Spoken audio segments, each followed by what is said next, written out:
हाँ मंज खादा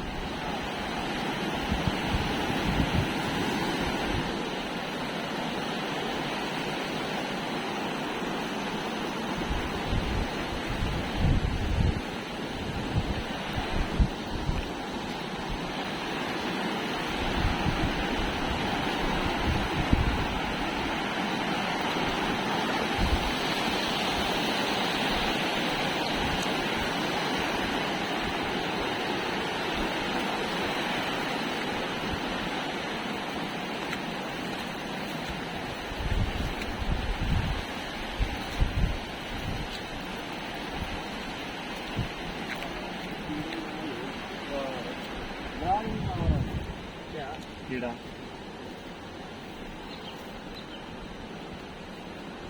क्या होगा समझे इसको तो चल रहा है कीड़ रहे होंगे मारे चलो मरा है खच्ची है चल तू